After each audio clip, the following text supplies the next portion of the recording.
What would you do with $10,000?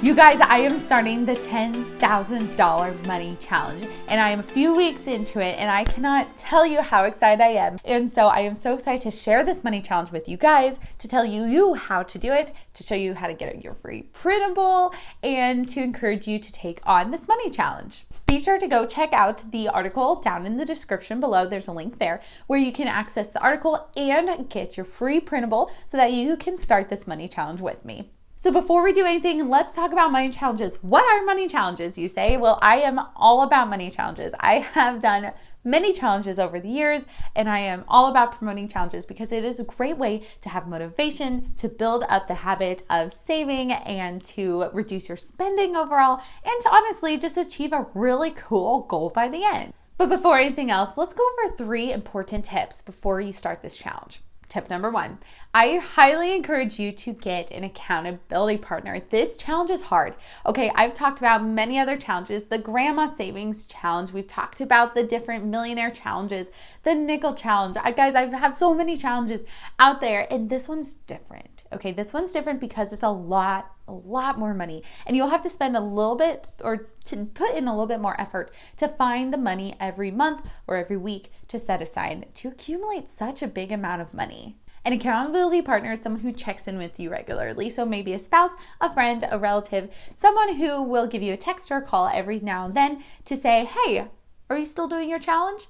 Okay, great, how's it going? And that's all it is, but it keeps you accountable. And it's one of those tips that I always advocate for. Step number 2 is to have an established written goal for why you're doing this challenge. If you're going to be putting in the effort to both earn more, save more, and to spend less in order to achieve $10,000 by the end of the year, I really recommend you have a written goal.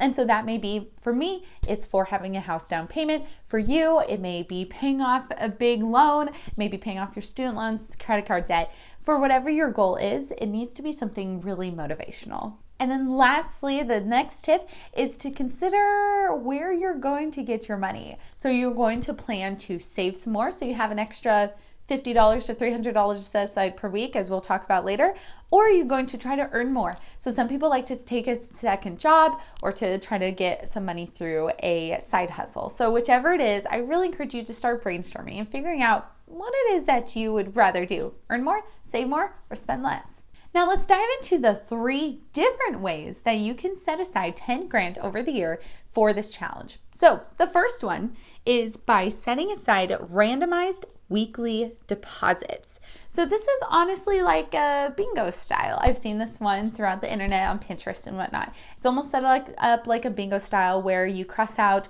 one little box every week and you kind of get to choose how much money that you want to set aside. The squares range from anywhere from $50 to $325, for example. You may see one square that's $60 and one square that's $90. You can make your own, or you can go get a free printable elsewhere on the internet. But with this one, all you need to do is just choose one. Maybe you choose one of the higher number accounts or amounts. So you just look at the amount, cross it off, and then you move on to the next week. The next way to do this challenge is the way that I have a printable set up and the way that I'm personally doing it, because I like consistency and I like to know what to expect. So you can either set aside $100 2 times a week, and that may be every Monday and every Thursday.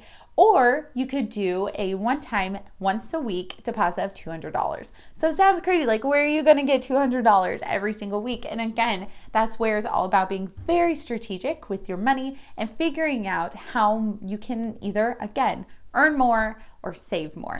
And the next way you can do this challenge is by doing an interval method. So the first week, the second week, the third week, and the fourth week of the month all are different amounts, but it goes 1, 2, 3, 4, 1, 2, 3, 4, 1, 2, 3, 4 throughout the year. So the first time you'd set aside $125, the second week $150, week 3 you'd set aside $175, and then week 4 you'd set aside $300. What's nice about this one is by the end of the month you know that you need to really be working hard to achieve that extra amount of money, and so it does challenge you a bit, but you also then know that the next week you'll only have to set aside $125. So it is really nice to have that expectation and not be totally randomized, but then you are able to really watch over the weeks and be able to prepare better. So as we said, how to do this challenge, it can be done in those 3 ways. There are 3 different ways that I've seen out there, and then the one that I personally do is the set amount every single week. When you set aside your money, you can set aside into money market accounts, into your investment accounts, your personal investing, whether it be through Webull or Robinhood. It can be in any way that you choose. Most people recommend like high yield savings accounts, so that money grows a little bit as you deposit into it throughout the year. But just do a little bit of research and figure out where you want to set aside your money. Now let's fly through a few different ways to save more and to earn more so that you can have better success with this challenge. So first, let's talk about how to get a little bit of extra money every week so that you can set aside enough money. So in regard to this, we have 7 different ways to earn more money for this money challenge. The first way is to make money through Facebook Marketplace. So you can sell some items that you find at garage and estate sales, or simply get rid of some items on your own and just sell those. The next one is through survey sites. I always advocate for doing surveys over the month, like Swagbucks or Survey Junkie. You can probably check those out down in the description below as well and through the article. And you can make extra money, whether it be through cash or gift cards. Another way is to drive for Uber, Lyft, Grubhub. One of those different delivery service ways is a great way to make some extra cash.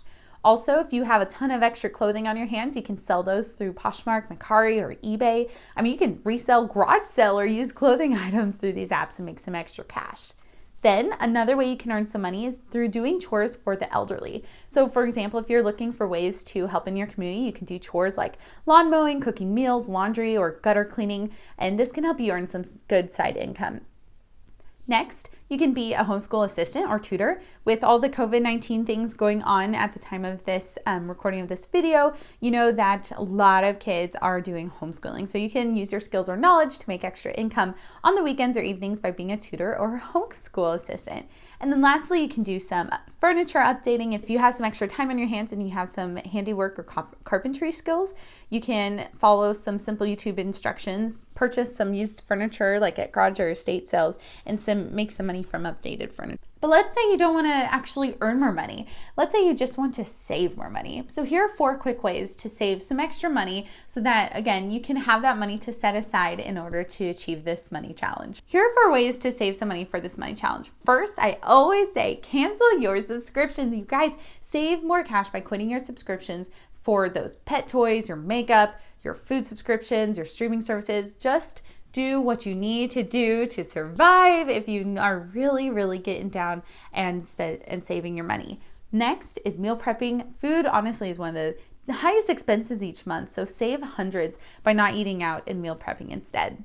Next, it is really a good way to renegotiate your rates. So you can renegotiate your rates like for insurance, cell phones, cable bills. You can renegotiate them to be lower, and so you can save money month by month by doing this.